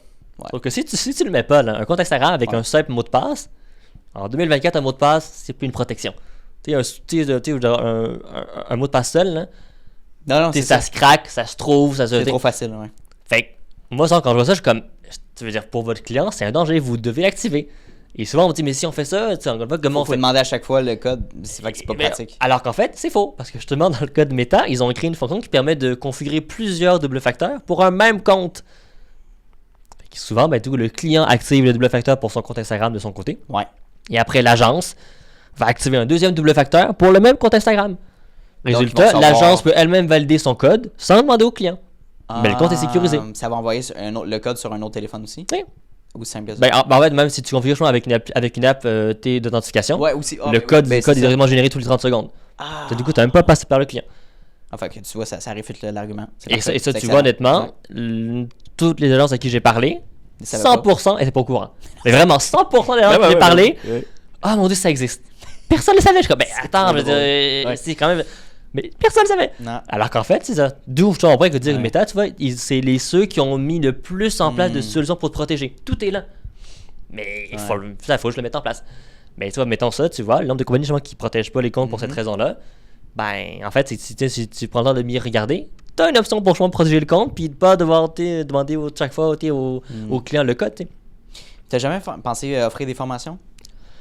En fait, j'ai monté une offre de webinaire / comme tes formations. Ouais. Oui, ça, je le fais. Autant entreprise ou agence, franchement, elle ouvre à les bonnes pratiques. Exact. Oui, c'est pas grave. Comme on dit, souvent, c'est apparemment d'éduquer les gens. Yep. Ça part de là. Oui, dans mon cas, c'est vraiment, il faut éduquer les gens, il faut éduquer, il faut sensibiliser à c'est quoi les dangers, pourquoi les fraudeurs s'intéressent autant aux réseaux sociaux, parce que comme les gens se protègent pas, ils savent que c'est plus facile de pirater un compte Facebook que de pirater un serveur, de manière générale. Oui, actuellement, parce que les gens ne protègent pas. C'est ça. Voilà. Donc, mais oui, c'est quand même moins présent dans le service, et oui, je l'offre parfois, j'en donne parfois. Mais c'est surtout en accompagnement puis sécurisation. Mais c'est vrai que webinaire, en effet, souvent des clients veulent justement en avoir. C'est une introduction simple. Souvent, tout à fait, oui. Les propriétaires d'entreprise, ils ont des connaissances très, très, très simples sur les réseaux sociaux. Fait au moins de mettre ça sur la table, OK. Puis là, après, tu peux peut-être renchérir sur qu'on a un accompagnement vraiment plus précis. Puis tu vois aussi, une autre erreur que je vois aussi beaucoup, c'est le président de la compagnie, il est admin de tous les réseaux sociaux. Ouais. Parce que c'est le boss. Ben oui. C'est le boss, il va jamais sur son compte LinkedIn, hein. Puis admin de la page, hein. Puis son compte n'est pas sécurisé. Pourquoi tu le mets admin? T'es d'accord, c'est sa compagnie, là. Je comprends. Mais c'est ça, mais si t'as des gens de confiance, puis un processus en place, idéalement, les gens qui gèrent pas bien accès les réseaux sociaux, s'il ne faut pas admin, là, sûrement que comme ils vont jamais sur leur compte, c'est un peu comme un compte oublié. Fait que s'il est piraté, peut-être même qu'il ne saura pas que le compte est compromis. Fait que ça, souvent, ce que je vois aussi beaucoup, c'est ah non, mais c'est le boss, fait que c'est à lui. C'est une question d'ego, là, souvent, c'est niaiseux. Carrément, mais je comprends, mais je veux dire, il n'a pas besoin d'avoir accès à la page Facebook en tant qu'admin s'il la gère pas. Si tu fais rien là-dessus, clairement, le PDG, il va jamais sur la page Facebook là, dans son travail. Mettons des grosses boîtes. C'est ça. Donc, pourquoi il prie admin? Parce que c'est le boss. Non, fait que ça, tu vois souvent, j'ai dû me battre avec des TI en disant, je comprends que c'est ta business, mais comme, t'as engagé des gens de confiance. Fais leur confiance, puis comme c'est eux qui gèrent, eux, ils vont avoir les droits pour gérer. Puis de toute façon, s'ils partent, tu délègues le rôle à quelqu'un d'autre. Mais oui, fait que ça, c'est aussi une grande erreur que je vois. C'est vraiment. Puis tu vois, une autre erreur aussi très fréquente, c'est les fameux mots de passe. Comment on fait pour trouver un bon mot de passe? Pour vrai. Ou ça, mais surtout où on sauvegarde le mot de passe. Oui, comment ça aussi? Parce que en fait, d'abord, mettons où on sauvegarde. Mettons, ça c'est juste tu vas rendre là. Un fichier Excel, un fichier Google Sheet, ce n'est pas un endroit pour sauvegarder un mot de passe, s'il vous plaît. Parce que comme le texte est en clair, si le fichier sort quelque part, t'as l'info en clair, fini là. Fait que même si tu as mis un mot de passe sur le fichier Excel, ça se craque en 2 minutes. Un fichier Excel, un mot de passe pour verrouiller le fichier, là, 2 minutes, c'est pété. Fait que c'est pas un bon endroit où mettre vos mots de passe. Encore moins les mots de passe des clients, s'il vous plaît. Application de notes sur le cellulaire? Honnêtement, mais mettons iPhone, une note qui est protégée avec Face ID, C'est plus sécuritaire ça qu'un fichier Excel sur un OneDrive ou sur Dropbox. Alright, cool. C'est quand même à éviter, mais, mais mettons que... C'est ça. Mais en fait, la vraie bonne pratique, c'est d'avoir un gestionnaire de mots de passe. Oh. On en parle beaucoup. Qu'est-ce que c'est? En as à titre perso, mais aussi à titre corporatif. En fait, c'est un peu comme un coffre-fort virtuel. OK. Et du coup, tu mets les mots de passe dans la voûte. En fait, tu auras un mot de passe, celui de la voûte, à te rappeler. Et après, pour tous les comptes, c'est souvent le gestionnaire qui s'en rappelle pour toi. En fait, c'est un peu, mettons, t'es comme les mots de passe dans Chrome que tu peux sauvegarder. Ou mettons, quand tu vas sur un site. C'est-tu un espace virtuel, cette voûte-là? Oui. En fait, souvent, c'est en ligne. Soit tu as une extension, soit tu as un logiciel, ou tu as aussi une app. En fait, c'est vraiment comme une entité qui est protégée en ligne. Comme tout à fait. Voilà, un serveur. Oui, absolument. C'est ça. C'est vraiment protégé en ligne. Fait que tu vas faire ça, téléphone, avec une app mobile, ou ordinateur avec une extension et un logiciel. Mais du coup, comme c'est vraiment une voûte sécurisée, chaque personne a un gros mot de passe fort et solide pour accéder à la voûte. Une fois que tu rentres dans la voûte, tous les mots de passe, souvent c'est lui qui s'en rappelle. Fait du coup, souvent tu n'as pas à t'en rappeler. Résultat, souvent tu peux mettre des mots de passe de 15-20 caractères ultra complexes qu'aucun humain peut se rappeler de manière efficace. Mais comme c'est le gestionnaire qui s'en rappelle pour toi, tu as juste un mot de passe à te rappeler. Et après, du coup, fait que mettons, en tant qu'agence, tu peux créer des dossiers clients partagés. Fait que du coup, les mots de passe clients, tu les mets là-dedans. Et après, tu peux donner accès, mettons, au dossier, au staff qui doivent avoir accès. Mais comme eux, ils auront chacun leur compte protégé, tu accèdes à la donnée, mais d'un compte sécurisé. Puis comme c'est des voûtes cryptées, c'est beaucoup plus sécuritaire qu'un fichier. Parce que mettons que tu fais voler ton ordinateur. Ouais. C'est ça. Si tous tes fichiers sont synchronisés avec ton ordi, là, mettons un PC, t'es rentré sur une session, c'est pas si compliqué. Non. Et après, du coup, là, si le fichier est là, le fraudeur le prend, alors que c'est une voûte, même si le fraudeur réussit à rentrer sur l'ordi, s'il n'a pas le mot de passe de la voûte, il ne pourra pas avoir les mots de passe. Alors qu'un fichier Excel, c'est synchronisé, il le prend, c'est fini.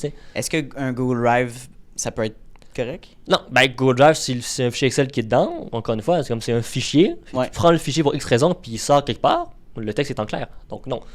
Fait qu'il faut que ça soit vraiment un OneDrive, Google Drive, Dropbox. Non. T'évites. T'as-tu un logiciel, justement, une application qui s'appelle? T'en as plusieurs, mais OnePassword. Fait qu'un password, c'est un des plus grands au monde. Super efficace. Ils ont des offres corporatives pour 10 employés moins ou pour les plus grosses, mais dedans, c'est très bien fait. Il y en a d'autres. LastPass, c'est un, mais comme ils ont été piratés, peut-être moins. C'est pas vendeur. Là, voilà. En même temps, tu vois, mais maintenant, de leur cas, ils ont été piratés. Okay. Et tout, ça fait beaucoup de bruit, mais au final, en fait, c'est des voûtes, je pense, sont sorties. Mais vraiment, la clé, t'es quand même sécurisée. Fait que c'est ça, comme mettons, dans la voûte, si tu avais un mot de passe ultra complexe, le fraudeur, s'il n'a pas réussi à trouver le mot de passe, tes mots de passe, même si ils ont été piratés, tu n'as jamais eu de brèche de données. Franchement, la voûte était sécurisée. Fait que souvent, en fait, c'est de dire, oui, quand tu prends ça, il faut mettre un mot de passe solide. Fait que mettons, bonjour 1, 2, 3, pour ta voûte déjeuner, mauvaise idée. Mais mets un mot de passe solide, puis une fois que c'est fait, tu sais que tout ce qui est à l'intérieur est protégé. Et du coup, pour tous tes comptes, ça sera des mots de passe différents. C'est quoi un mot de passe solide? Alors, c'est là que ça aussi, souvent on pense qu'il faut que ce soit 15 caractères de chiffres et de lettres. Exact. Non. Tu vois, actuellement, il y a une étude qui a été faite en 2024 de dire qu'en fait, combien de temps ça prend pour craquer un mot de passe. En gros, c'est une attaque qu'on appelle la brute force. En gros, ils vont tester toutes les combinaisons possibles jusqu'à temps de trouver le bon mot de passe. Ça, souvent, mettons, pour prendre ce type d'attaque, si tu as 8 caractères, chiffres, au moins, chiffres, majuscules, minuscules, puis un caractère spécial. Actuellement, selon les systèmes utilisés par les fraudeurs, là, tourne autour de 3 ans. À tester non-stop, sans arrêt 24 sur 24 pour trouver le mot de passe. C'est OK. Fait que tu vois, on s'entend que tu mets un mot de passe comme ça, de 8 caractères, ça va prendre 3 ans. OK. On s'entend que pour monsieur, madame, tout le monde, quand même bien protégé. Jamais ils vont passer 3 ans à tester pour trouver ton mot de passe, on s'entend. Et voilà. Donc ça, du coup, c'est je pense la bonne pratique. Est-ce que tu conseillerais de changer ces mots de passe régulièrement? Si c'est des mots de passe solides et différents pour chacun des comptes, t'as pas besoin. Le danger, c'est quand tu mets le même mot de passe. Pour toutes les comptes. Si tu fais ça, ce qu'on voit aussi beaucoup, si mettons, un service X se font pirater, les mots de passe fuitent. Mais si c'est le même partout, le fraudeur pourra rentrer partout. Voilà, fait que même mettons, ce même mot de passe de 15 caractères, là, s'il fuite puis qu'il est en clair, là, qu'il fasse 15 caractères ou 20, si le fraudeur là, il va le rentrer, c'est fini. Pour ça, je pense qu'il faut mettre des mots de passe différents parce que si c'est le même, c'est plus un compte qui a accès à tous les comptes. Mais souvent, les gens font ça. Mais si c'est différent, là, je pense qu'il y a une fuite de données, ça va impacter seulement un compte au lieu d'impacter tous les comptes. D'où souvent l'intérêt de dire que, humainement, se rappeler de 15, 20, 30, 40 mots de passe, différent, tu peux pas, on s'entend. Non, c'est ça. D'où souvent l'intérêt d'avoir un gestionnaire qui s'en rappelle pour toi. Du coup, tu es un seul à te rappeler. Ça, c'est clair. T'es fort, mais puis tous tes les clients autres aussi, pas juste toi, mais tes clients. Oui, tout à fait. C'est ça. Juste à titre particulier, t'es pour toi-même. Dans mon cas, je suis rendu à 300 identifiants de connexion. Là. J'en connais pas un seul. Je connais pas un seul mot de passe. Par contre, celui de ma voûte, il fait 10 caractères, je le connais. Mais tout ce qui est dedans, j'en connais pas un seul. Par contre, c'est tous des mots de passe différents de 15 caractères. Puis toi, mettons, ouvrir le password, c'est fou. À titre particulier, c'est 2,50$ par mois. T'es le familial pour 5 personnes, on est à 5,99$. C'est ça, tu vois, on s'entend que c'est pas un coût. On a tellement de comptes, là, genre. Juste un particulier, là, il n'y a même pas d'entreprise. Non, juste un compte de banque, ton de banque, Netflix, Amazon. Des abonnements, des comptes. Fait que c'est sûr, là. Donc, c'est ça. Pour ça que quand les gens me disent, mais c'est compliqué, c'est sûr que te rappeler de mots de passe différents tout seul. Oui, c'est 100%. Sans les noter. Ça se fait pas. Ou les noter sur un papier, à un moment donné, non. Ça se fait pas. Ouais. Mais il y a des outils pour t'aider justement là-dedans. C'est sûr que, mettons, à titre particulier, parfois, mais quand tu es dans une entreprise, en 2024, de ne pas avoir ça, pour moi, c'est un problème. C'est-à-dire, oui, c'est un coût. Mais tu vois, maintenant, dans le password, tu es pour 10 employés et moins, on est à 25$ par mois pour 10 personnes. Si tu peux pas, en tant que compagnie, dépenser 25$ par mois pour te protéger, faut peut-être que tu revois entre guillemets, tes seuils de dépenses. Parce que on s'entend que, en fait, surtout si tu gères des mots de passe et tu as accès à des comptes clients, protège tes clients aussi. C'est le meilleur paiement que tu peux faire. C'est ça, justement, c'est un fichier Excel, un fichier Google Sheet. C'est pas une bonne pratique. Non. Mais ça, en entreprise, marketing. Mais pas juste ça. Je le vois tout le temps. Mais juste les chiffres privés d'une entreprise, les projections financières ou les chiffres actuels d'une entreprise, de faire ça dans un Excel qui n'est pas protégé, là, n'importe un fraudeur aura accès à ces chiffres-là. C'est sûr qu'évidemment, les données financières, ça reste quand même une bonne outil. Ça reste quand même un outil qui est fait pour ça. Si les comptes sont bien protégés au niveau de l'environnement, ça reste quand même. C'est plus pour les mots de passe, comme ça donne accès à un compte, c'est là que tu peux éviter ça. Mais les données financières, si le compte qui a accès est bien protégé, ça reste quand même un bon outil, on s'entend. C'est vraiment pour les mots de passe, que comme ça donne accès à des sites et à des connexions, c'est là que, comme c'est en clair, c'est là que tu veux pas que ce soit, même justement si tu as protégé l'environnement, comme le fichier peut sortir quelque part, si c'est en clair, c'est en clair. Fait que c'est vrai, mot de passe, c'est vraiment ça. C'est de dire, oui, si t'es une entreprise, t'as des clients, mettons, en marketing, mettez ça en place. C'est ça, parce que sinon, ça devient un risque. Par exemple, toi, j'ai eu une agence que j'ai auditée, qu'on n'aimera pas, mais toi, justement, tu vois, ils avaient un fichier Excel dans Dropbox. Ouais, c'est ça. Il y avait des tonnes et des tonnes de comptes clients. Voilà. Tout le monde passe. Et surtout, tout le monde avait accès au fichier Excel. Même la secrétaire puis le comptable. Ah oui, ok. Fait que ça aussi, il y a aussi un travail, en cyber de manière générale, de donner accès seulement à ce que les gens ont vraiment besoin d'avoir accès pour faire leur travail. Fait que le fichier Excel, des mots de passe clients là, pour les réseaux sociaux. Est-ce que la secrétaire en a besoin? Est-ce que le comptable en a besoin? La réponse est non. Pourquoi ils ont accès au fichier? Fait que ça aussi, il y a aussi un travail de dire tu donnes accès seulement à ce qui est vraiment nécessaire pour faire ton travail, pas plus. Fait que dans leur cas, il y avait ça, fait déjà une erreur. Et Dropbox, ça va, c'est une bonne plateforme. Voilà. Mais tous les comptes employés de Dropbox, aucun avait le fameux double facteur.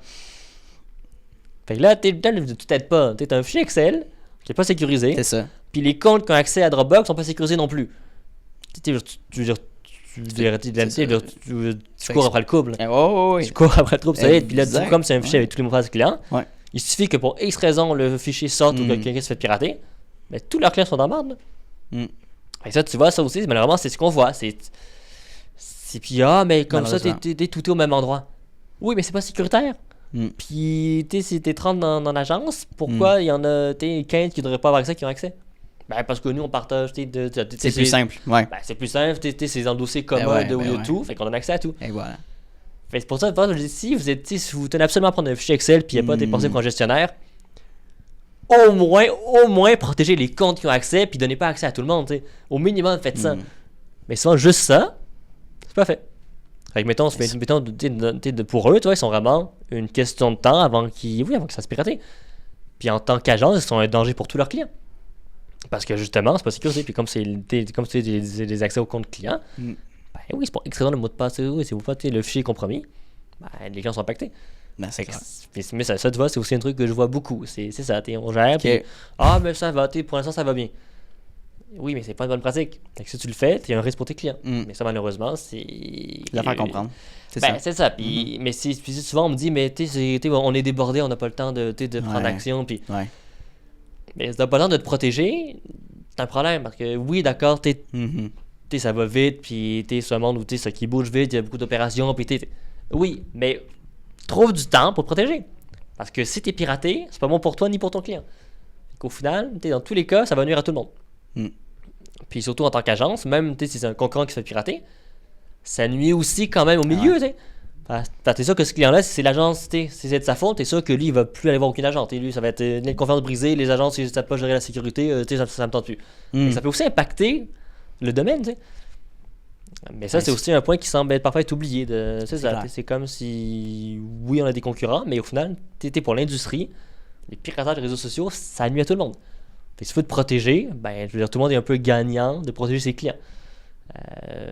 Puis d'où justement, pour je me suis dit, comme les personnes qui le font, autant moi justement amener cette expertise pour aider un peu tout le monde à protéger ses actifs qui ont une valeur de plus en plus importante pour bien des compagnies. Voilà. C'est sûr que tu as un compte à toi avec tes 50 amis. Tu le perds, ok, mais tu as une page Facebook avec tes 5 000, 10 000 abonnés, tu as une communauté engageante, tu sais. Mais par exemple, il y a un mois, il y a une femme qui a fait un post sur LinkedIn, une chef d'entreprise qui a dit « J'ai perdu accès à mon compte Facebook, j'ai perdu accès à toutes mes communautés, j'ai pris 8 ans à bâtir mes communautés, j'ai tout perdu, je suis déprimé. » Puis...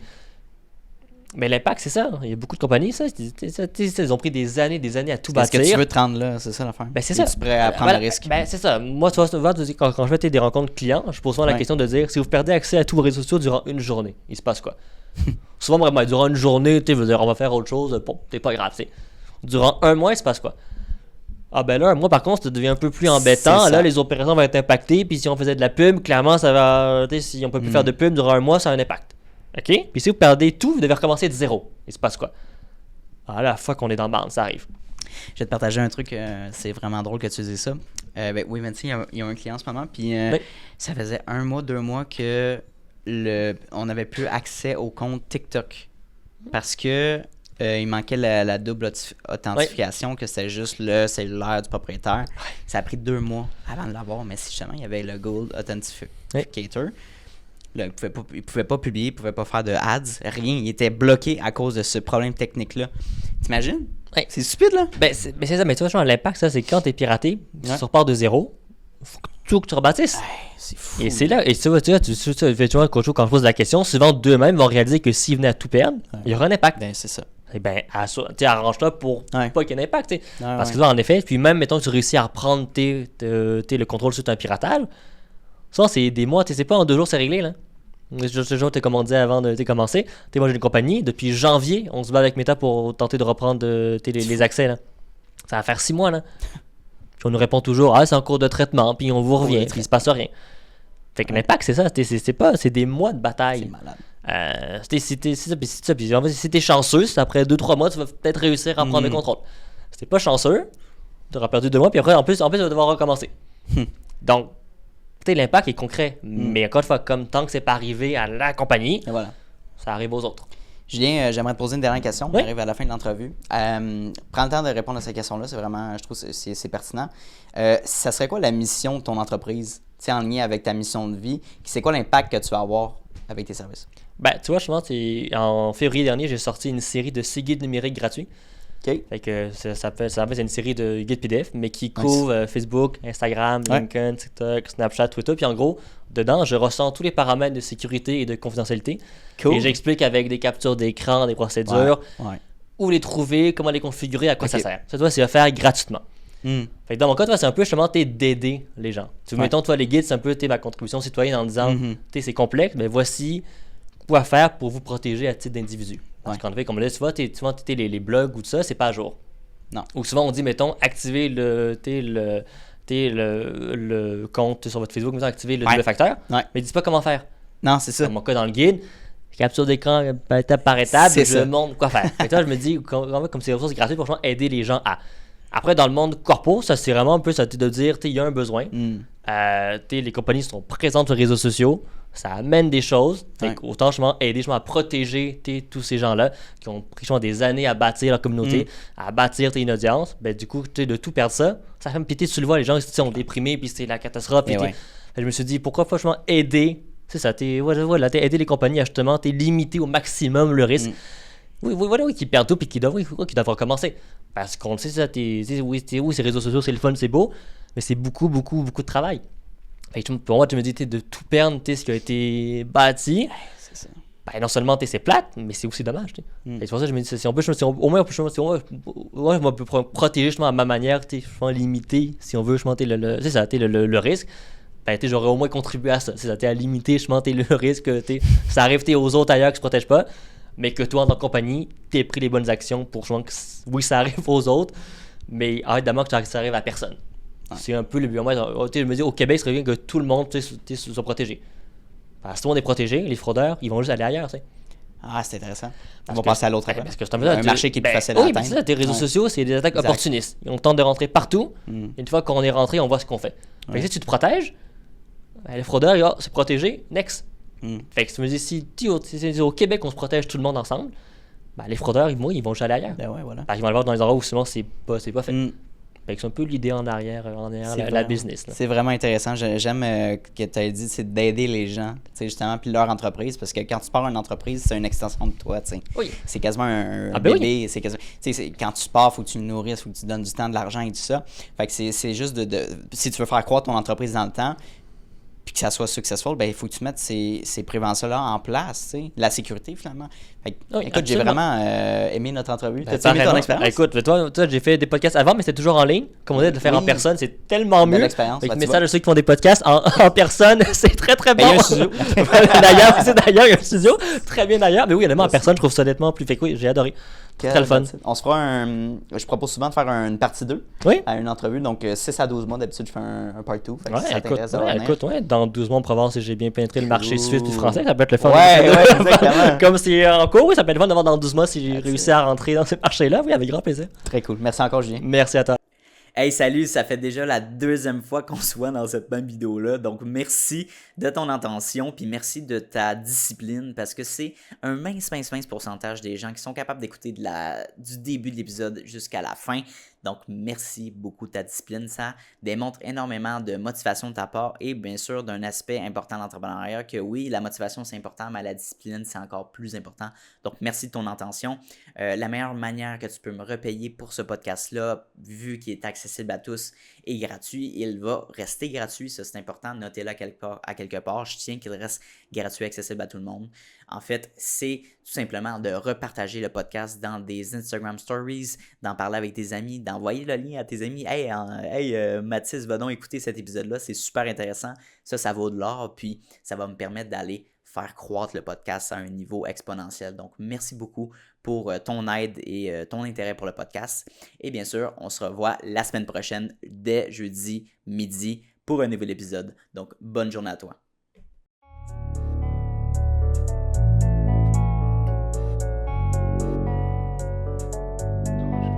You don't always get to choose in this life, win and lose in this life, but I'ma prove in this life we can move in this life.